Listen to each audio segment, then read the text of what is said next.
Сиқырлы тиын. Бір бала жол бойымен келе жатты.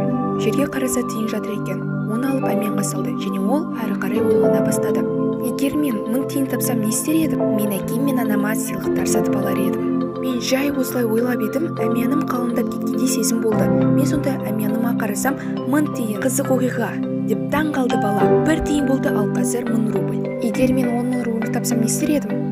Мен сиыр сатып алар едім, ата-анама сүт берер едім. Қарайды, 10 000 рубль бар. Керемет, бақытты адам қуанды.